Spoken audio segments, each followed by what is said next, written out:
My fiancé slept with my stepmom, so I slept with his dad. The world stopped spinning when Cindy opened the library door. There, against her father's mahogany desk, the one that still smelled faintly of his cigars, Mike had Michelle pressed against the wood, her stepmother's designer dress hiked up around her thighs, his hands tangled in her platinum hair. The sounds they made were obscene in the sacred quiet of her late father's favorite room. Through the walls, she could hear the rehearsal dinner in full swing. Her mother-in-law-to-be was probably giving another toast about young love and new beginnings. The caterers were circulating with champagne that cost more per bottle than most people's monthly rent. Tomorrow was supposed to be her wedding day. Cindy's hand trembled on the brass doorknob. Michelle saw her first. For one crystalline moment, their eyes locked, and Cindy watched her stepmother's expression shift from shock to calculation to something that looked almost like triumph. She didn't even have the decency to look ashamed. Mike turned, his face flushing red, his mouth opening to form excuses that Cindy would never let him speak. But she didn't scream, didn't cry, didn't give them the satisfaction of her breakdown. Instead, she pulled the door closed with a soft click that felt louder than a gunshot. She pressed her spine against the hallway wall, counted to 10, wiped the single tear that had escaped down her cheek. Then she smoothed her red cocktail dress, lifted her chin, and walked with perfect posture toward the cigar lounge at the far end of the estate. Before we get into the main story, let me know in the comment section where you are watching from. Subscribe and share because I have more interesting stories to share with you. The morning sun streaming through the estate's dining room windows felt like stage lighting, and Cindy supposed that's exactly what this was: theater. She descended the grand staircase in one of the designer outfits Dave's assistant had procured overnight, a cream silk blouse and tailored black trousers that screamed old money and new power. Her hair was swept into an elegant chignon. The diamond on her left hand, Dave's mother's ring, he'd told her at 3 in the morning, caught the light with every movement. The breakfast table fell silent as she entered. Mike sat at his usual place, looking rumpled and hungover, probably from celebrating his brilliant scheme with Michelle. Her stepmother occupied the seat that had been Cindy's mother's, perfectly coiffed as always, her predatory smile already in place. Dave's sister Margaret was there, along with his business partner Richard, both clearly summoned for this specific performance. "Good morning," Cindy said, her voice carrying the same warmth she'd used to greet a boardroom full of shareholders.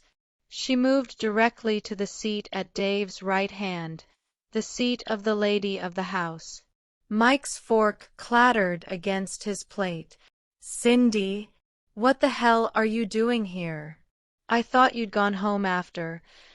He had the audacity to look concerned, as if he hadn't been the one balls deep in her stepmother 12 hours ago. "After what, darling?" Michelle's voice dripped honey and poison in equal measure. "Did something happen at the rehearsal dinner? You seemed fine when I saw you last." Dave chose that moment to enter, immaculate in a charcoal suit despite the early hour. He moved to stand behind Cindy's chair, one hand coming to rest possessively on her shoulder.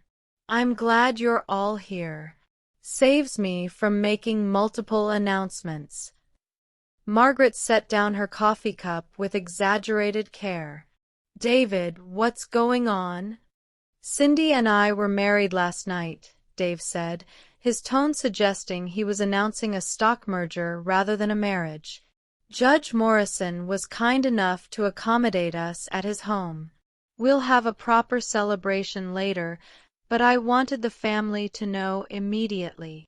The color drained from Michelle's face so quickly Cindy thought she might actually faint. Mike surged to his feet, his chair screeching against the hardwood. "You what?" His voice cracked on the second word. "Dad, this is insane. She's my fiancé. We're getting married tomorrow. We're getting married, Cindy corrected gently, examining her new ring. Past tense. I believe you forfeited that privilege when you decided my stepmother was more appealing than your bride-to-be. You lying bitch, Mike started around the table, but Dave's hand moved from Cindy's shoulder to the back of her chair, a subtle shift that somehow contained a universe of threat.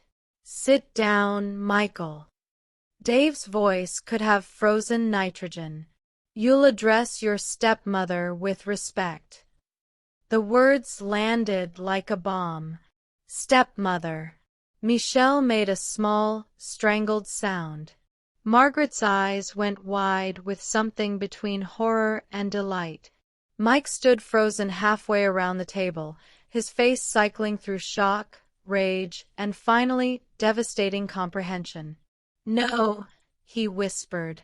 No, this is, Dad, she's playing you.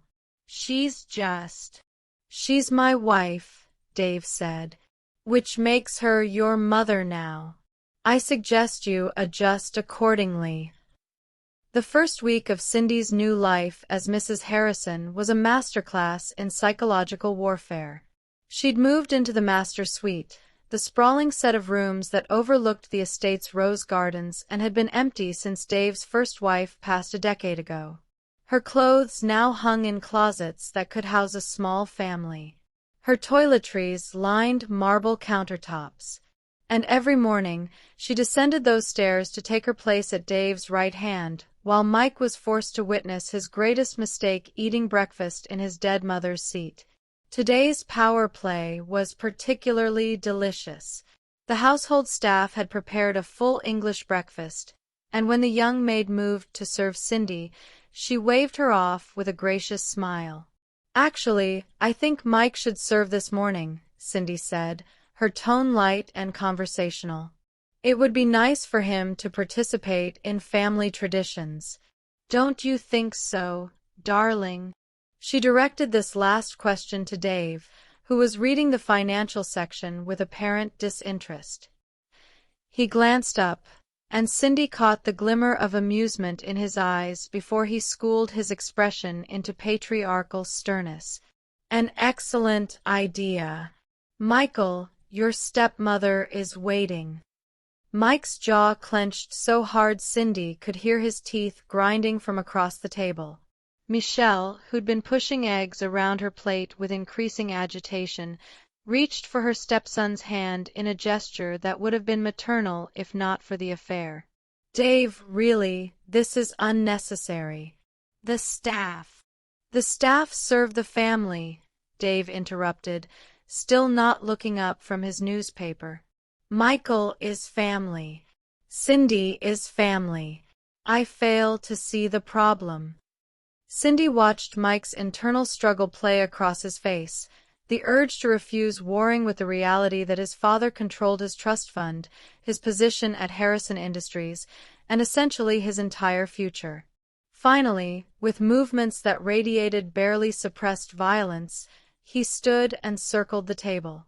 Coffee, please, Cindy said sweetly as he approached with a silver pot. 2 sugars. You remember how I like it, don't you, Mike? Or has it been so long since you brought me coffee in bed that you've forgotten?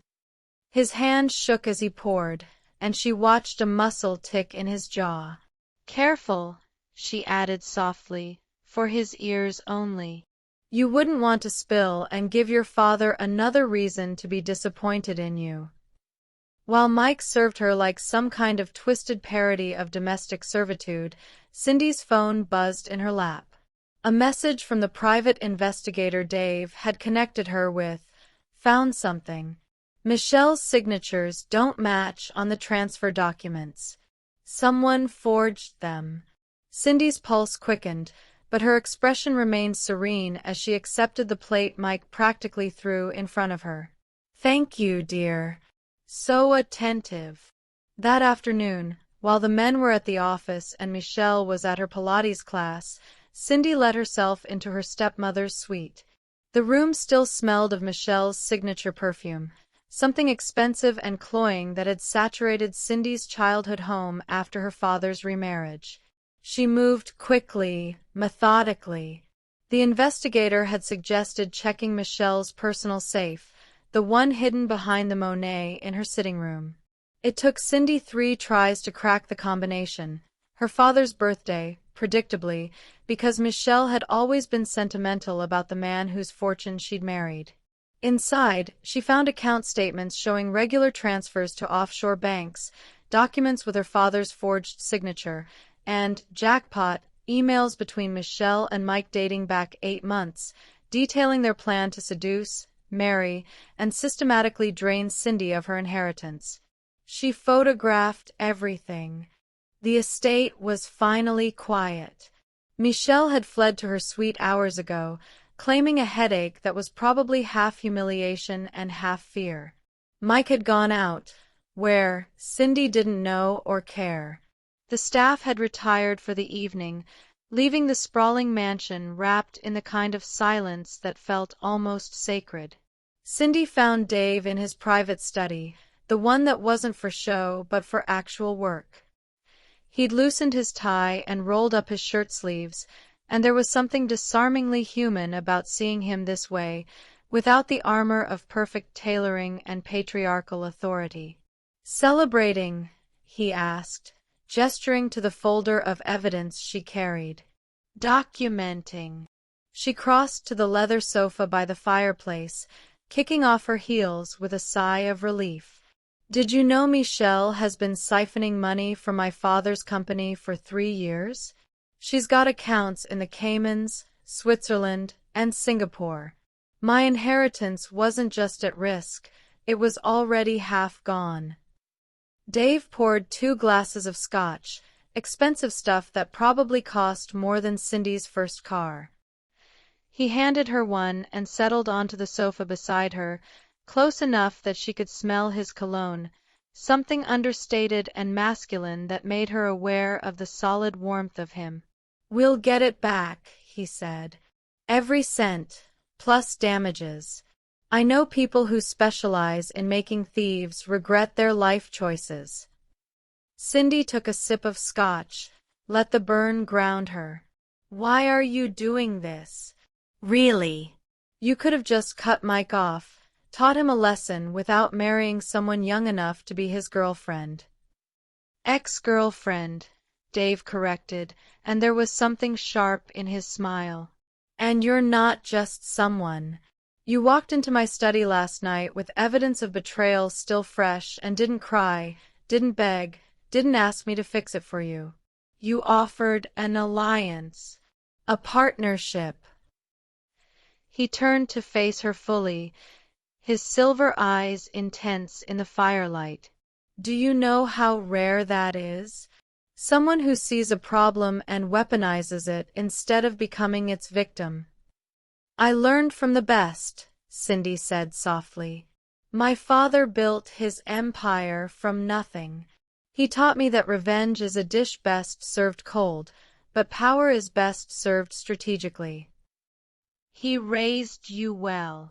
"He did.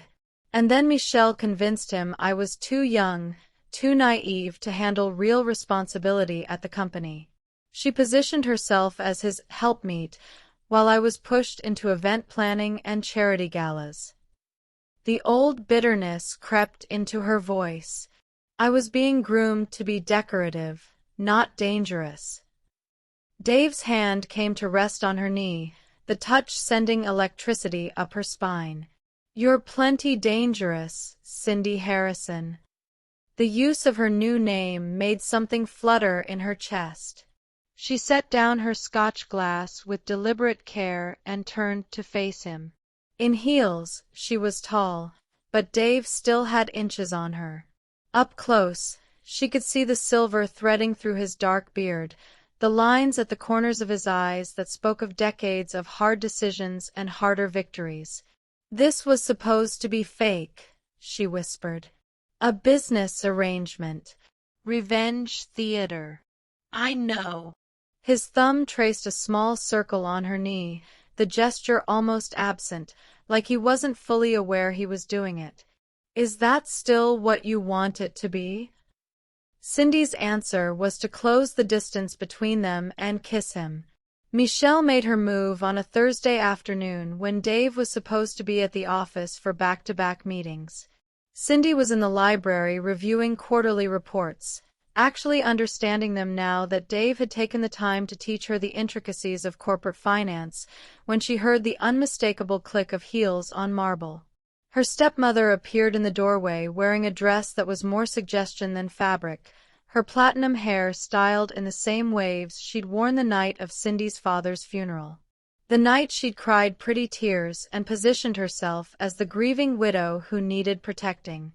"We need to talk," Michelle said, gliding into the room with the confidence of someone who'd never been told no. Woman to woman. Cindy didn't look up from her spreadsheet. "I don't think we have anything to discuss. Don't we?" Michelle perched on the edge of the desk, her dress riding up strategically. "You're playing a dangerous game, Cindy. Dave is a complicated man. Powerful. He's not going to stay interested in a girl playing dress-up in his dead wife's jewelry." "Is that what you tell yourself?" Cindy finally met her eyes. "That the only reason a man like Dave would choose me is because I'm playing pretend? Not because I actually understand how to run a company. Not because I can discuss market strategies and hostile takeovers instead of just batting my eyelashes." Michelle's perfectly applied smile sharpened. "You think you're so clever. But you're still just my husband's daughter, playing in a world you don't understand. Dave married you to humiliate Mike. Once he's made his point, he'll grow bored. And then what? He'll come crawling back to you." Cindy laughed, the sound cold and genuinely amused. "Michelle, you're sleeping with his son. That particular bridge isn't just burned, it's scorched earth. Mike is a boy." Michelle stood, moving around the desk with predatory grace. "Dave is a man who understands that sometimes we make mistakes in the heat of passion. He and I have history. Years of it. I was there for him after Catherine died, when he was lost and grieving. We could have that again." The delusion would have been almost sad if it wasn't so pathetic. Cindy closed her laptop with a decisive click. "Get out of my library." "Your library?" Michelle's laugh was razor-sharp. "Darling, you've been Mrs. Harrison for 2 weeks. I've been part of this family for—" "You've been a parasite for 3 years," Cindy interrupted. "And your time is running out. I know about the offshore accounts, the forged signatures, every single transaction you thought you'd hidden. So please, Michelle, keep making threats. Keep plotting. It makes the evidence file I'm building so much more satisfying." Michelle's face went white, then red. "You're bluffing." "Am I?" Cindy pulled out her phone, scrolling to a screenshot of one of Michelle's bank statements.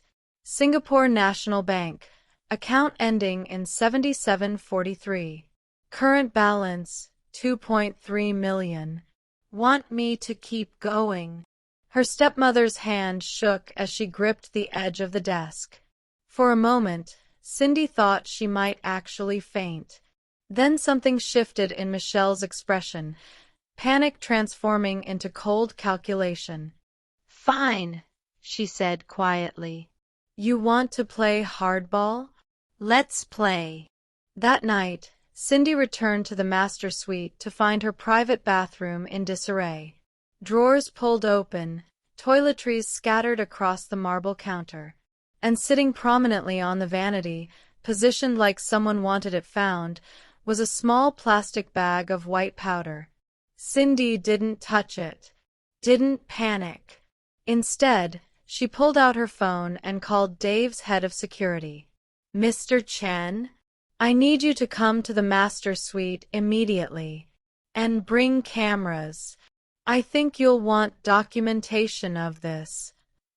The Harrison Industries boardroom occupied the entire 42nd floor of the downtown tower, all glass and steel, and the kind of intimidating modern architecture designed to make lesser mortals feel small. Cindy had been here exactly twice before, once for a charity luncheon her father had hosted, and once when Mike had proposed in front of the windows overlooking the city, thinking the grand gesture would make up for months of emotional distance. Today, she walked in as a voting member of the board. Dave had transferred shares to her the morning after Michelle's pathetic drug planting scheme, shares that had originally belonged to his first wife, Catherine. Combined with the shares Cindy held from her father's estate, she now controlled nearly 18% of the company. Not a majority, but enough to matter. Enough to be dangerous. Mike sat at the head of the table in the CEO's chair, looking smug despite the fact that his last 3 quarterly reports had shown declining profits. He'd been coasting on his father's reputation and the board's reluctance to challenge a Harrison. His eyes widened when Cindy entered, followed by Dave and Margaret, who'd apparently decided this particular family drama was too entertaining to miss. "What is she doing here?" Mike addressed his father, still unable to speak directly to Cindy without his voice going tight with barely suppressed rage. "Mrs. Harrison is a shareholder," Dave said mildly, taking his seat. "She has every right to attend board meetings. In fact, I believe she's requested time on today's agenda." The lead board member, a silver-haired woman named Patricia Chen who'd worked with Cindy's father, consulted her notes with raised eyebrows. "So she has. Mrs. Harrison, you have the floor." Cindy stood, smoothing her burgundy dress, power color. Dave had called it that morning while watching her get ready with appreciation that still made her skin warm. She moved to the presentation screen, her heels clicking with confidence she'd earned through 2 weeks of intensive corporate education courtesy of her husband. "Gentlemen, ladies, I'm here to discuss Harrison Industries' declining market position and propose immediate leadership changes." She clicked to the first slide, a graph showing the company's trajectory over the past 18 months. "Since Michael Harrison assumed the CEO position, we've lost ground to 3 major competitors, failed to secure 2 crucial contracts, and our stock price has dropped by 12%. "That's industry-wide volatility," Mike started, but Patricia held up a hand. "Let her finish." Cindy clicked to the next slide, this one showing side-by-side comparisons with their competitors. "Industry-wide volatility that our rivals managed to weather significantly better. Chen Technologies, for example, grew by 8% in the same period. Blackstone Holdings secured both contracts we lost, plus a third we weren't even competitive for." She let that sink in, watching the board members exchange glances. Mike's face was turning an interesting shade of red. "I'm proposing a vote of no confidence in the current CEO," Cindy continued, her voice steady despite her racing heart. "And I'm offering myself as interim CEO while we conduct a proper search for permanent leadership." "This is insane," Mike exploded, surging to his feet. "Dad, are you going to let her?" "I'm going to let the board vote," Dave said calmly, "as is proper corporate procedure. All in favor?" Margaret's hand went up first. Then Patricia's. Then, one by one, 8 more hands rose until Mike was staring at a wall of rejection. "Motion carries," Patricia said. "Effective immediately, Michael Harrison is removed as CEO. Mrs. Cindy Harrison will assume interim leadership." The cemetery was quiet on Sunday mornings, wrapped in the kind of peace that only comes from gardens tended by the dead. Cindy hadn't been here since the funeral, couldn't bear to face the marble headstone that read "Richard Chen, beloved husband and father," when she knew Michelle had commissioned it with stolen money and crocodile tears. Today, she came alone. Dave had offered to accompany her, but this was something she needed to do by herself. A reckoning with ghosts and promises. Her father's grave sat beneath an old oak tree, the headstone simple despite Michelle's protests that a man of his stature deserved something grander. In death, at least, he'd gotten what he actually wanted: simplicity, dignity, a plot with a view of the hills he'd loved.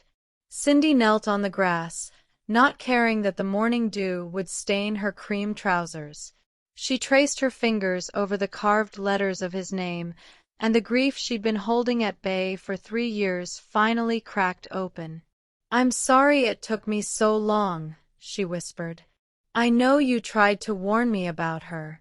About how she looked at your accounts the way other women look at jewelry.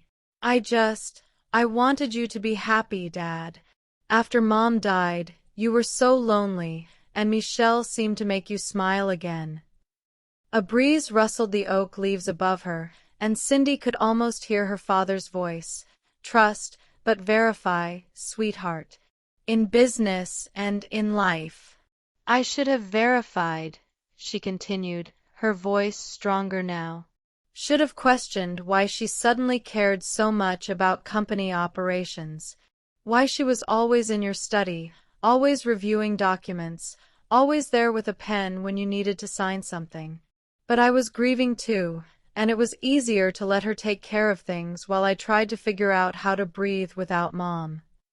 She pulled out the folder of evidence she'd compiled, photocopies, because the originals were in her lawyer's safe. Page after page of Michelle's systematic theft, each transaction a tiny cut that had bled her father's empire nearly dry. "She stole $4.7 million from you," Cindy said, her hands shaking with controlled fury. "Used your grief and my naivety to forge signatures, create shell companies, move money piece by piece where she thought no one would notice. And then she seduced my fiancé, your future son-in-law, to make sure she'd have access to my inheritance too." The rage felt cleansing, righteous. Cindy stood, brushing grass from her knees. "But here's what she didn't count on, Dad. She didn't count on me having your spine underneath all that grief. Your strategic mind. Your absolute unwillingness to let thieves win." She smiled, and it was her father's smile, sharp and uncompromising. "I'm CEO of Harrison Industries now. I'm married to the most powerful man in the city. And I have enough evidence to put Michelle away for a decade, maybe more." She placed her hand flat against the sun-warmed marble. "I'm taking it all back. Every cent, every asset, every single thing she stole from us.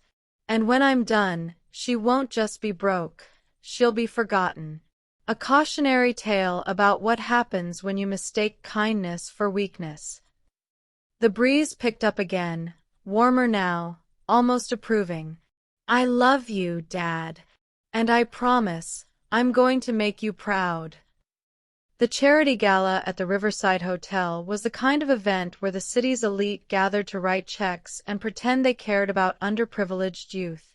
Cindy had attended dozens of these before her father's death, always as arm candy for Mike, who treated charity work like networking opportunities with better champagne. Tonight, she arrived as Dave's wife and the interim CEO of Harrison Industries. The difference in how people treated her was almost comical. Suddenly she was worth talking to, worth listening to, worth more than just compliments on her dress. Dave had been pulled into a conversation with the mayor almost immediately, leaving Cindy to navigate the crowd solo. She didn't mind. After weeks of corporate warfare, small talk with philanthropists felt almost relaxing. "Mrs. Harrison?"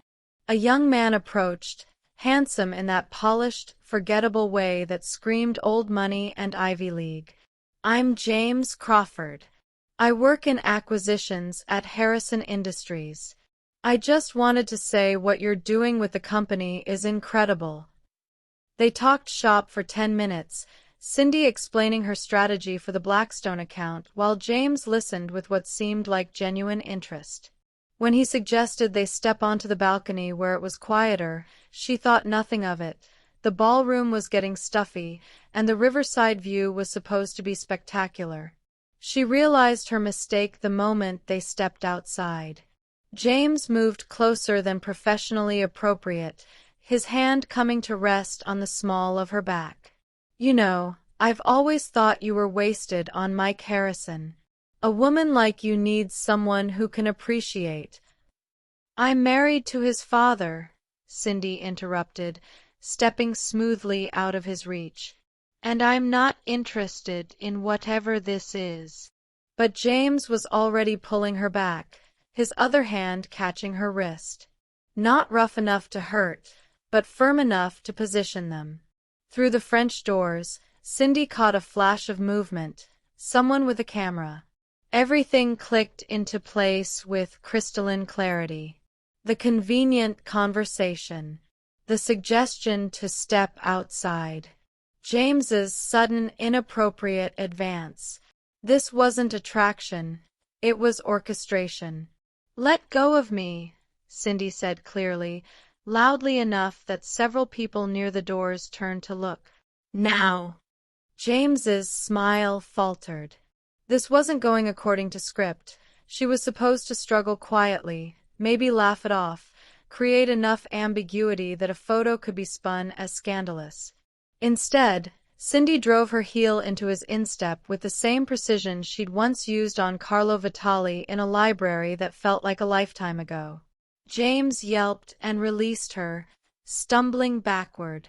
The balcony doors burst open. Dave strode through like an avenging angel in a Tom Ford suit, with hotel security flanking him. Behind them, looking pale and panicked, were Mike and Michelle. Interesting timing, Dave said conversationally, though his eyes were cold as winter. My son and his mistress just happened to be near the balcony entrance, and Mr. Crawford here just happened to accost my wife. And someone just happened to be ready with a camera. He held up a phone, not his own, Cindy realized, but one his security team had clearly confiscated. Dad, I don't know what, Mike started, but Dave cut him off with a look. The metadata on these photos shows they were sent to a burner phone registered to Michelle's assistant. The text messages show payment arrangements. Dave's voice was perfectly level, which somehow made it more terrifying. You tried to frame my wife for infidelity. My wife. Michelle made a small, desperate sound. David, please, this is just a misunderstanding. The only misunderstanding, Cindy said, finally finding her voice, is you two thinking you could outsmart us. Still. The scandal at the Riverside Hotel had been contained, barely. James Crawford had been escorted out by security, his career at Harrison Industries terminated before he'd even left the building. Mike and Michelle had slunk away like scolded children, though Cindy knew the real reckoning was still coming. The evidence folder was complete now. Embezzlement, fraud, conspiracy. Everything they'd need to bury them both. But that could wait until Monday. Dave had been quiet during the drive back, his hand wrapped around hers with a tension that spoke of controlled fury. When they pulled up to the estate, he didn't head toward the house. Instead, he guided her down the stone path that led to the private stretch of riverbank on the property, the same path she'd walked her first week here, trying to understand how her life had transformed so completely. The sunset painted the water in shades of amber and rose, the kind of light that made everything feel suspended between day and night, reality and dreams. Dave had discarded his jacket somewhere, his shirt sleeves rolled up, his tie loosened. He looked more human like this, less like the intimidating patriarch and more like just a man. I built this dock when Catherine died, he said, staring out at the water. Needed a place where I could think without the weight of that house pressing down on me. without Mike looking at me like I should have answers I didn't have. Cindy moved to stand beside him, their shoulders nearly touching. He was grieving too. He was. And I failed him by letting him stay soft. By not teaching him that grief doesn't excuse weakness, that loss should forge you into something stronger, not something bitter. Dave turned to face her fully. You know what I saw when you walked into my study that night? When you offered me an alliance instead of asking for rescue. A useful weapon? The words came out more vulnerable than she'd intended. I saw Catherine. His hand came up to cup her face, thumb brushing her cheekbone. Not her face or her voice, but her steel. Her refusal to be a victim. Her understanding that power is something you take, not something you're given. He paused, something uncertain flickering across his features. I told myself this was strategic. A way to teach Mike a lesson. A business arrangement with benefits. And now. Cindy's heart was hammering so hard she was sure he could hear it. Now I'm standing at a river at sunset with a woman half my age who took over my company and made it better in 3 weeks. Who faces down her demons instead of running from them. Who looks at me like I'm not just a means to an end. He reached into his pocket, pulling out a small velvet box. Not his mother's ring. That one still sat on her finger. This was different. Older. This was Catherine's, Dave said, opening the box to reveal a platinum band inlaid with sapphires the color of midnight. She made me promise that if I ever found someone who made me feel alive again, someone real, I'd give them this. Stop hiding behind business arrangements and actually risk something. Cindy's breath caught. The ring was stunning, but it wasn't the jewelry that made her eyes sting with unexpected tears. It was the vulnerability in Dave's face, the way his hand shook slightly as he held the box. So I'm asking properly this time. No revenge plots. No strategic alliances. He took her left hand, his touch gentle. Cindy Chin Harrison, will you stay married to me? Not because of what we can destroy together, but because of what we can build. The arrest happened on a Tuesday morning, which felt appropriately mundane for the end of Michelle's reign of manipulation. Cindy had coordinated with the district attorney's office for weeks, building a case so airtight that even the most expensive lawyers couldn't find cracks. Embezzlement, wire fraud, forgery, conspiracy to commit fraud, the charges read like a greatest hits compilation of white-collar crime. She and Dave watched from the study windows as 2 unmarked cars pulled up to the estate. Michelle was in the garden, probably planning her next move, still delusional enough to think she could talk her way out of this. The detective who approached her was professional, almost gentle, as he explained why she needed to come downtown. Michelle's face cycled through shock, denial, and finally a desperate search for Dave in the windows above. He didn't move. Didn't acknowledge her silent plea. Just stood with his arm around Cindy's waist while his former stepdaughter-in-law was led away in handcuffs that caught the morning sun. Mike's arrest was less dignified. They'd found him at his downtown apartment, the one he'd moved into after being voted out as CEO, unwilling to stay under the same roof as his father and new stepmother. According to Dave's security team, he'd tried to run, actually attempted to climb out a bathroom window before realizing he was on the 14th floor with nowhere to go. The news broke within hours. The media loved a good scandal, and this one had everything: betrayal, inheritance theft, an affair between stepmother and stepson, and a young widow who'd married her ex-fiancé's powerful father. The headlines were brutal and breathless in equal measure. Power couple takes down dynasty destroyers, read the Times. Harrison Industries heiress orchestrates perfect revenge, proclaimed the Business Journal. Cindy's favorite was from a gossip blog. She married his dad and took his job, the ultimate breakup revenge.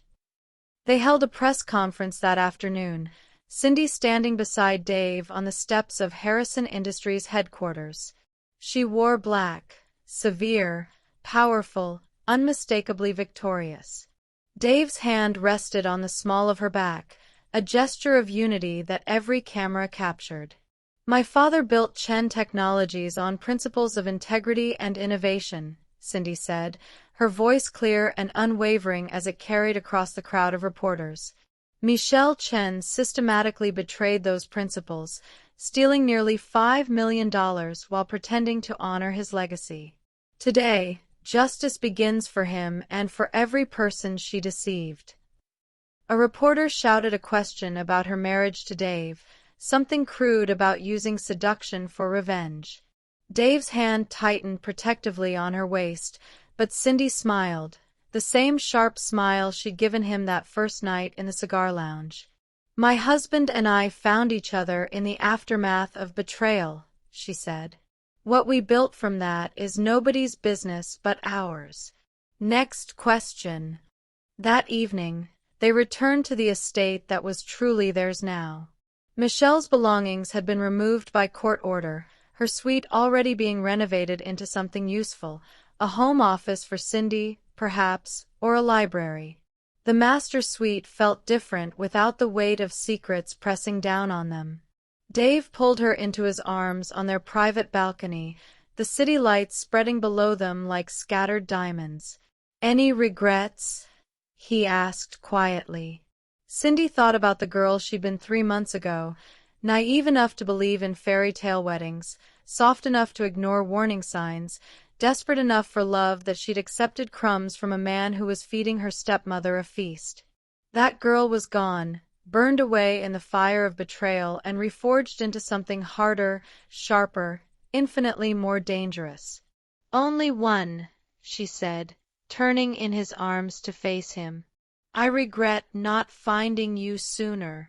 Dave laughed, the sound rich and genuine, and kissed her as the city that feared them and the rivals who envied them looked on.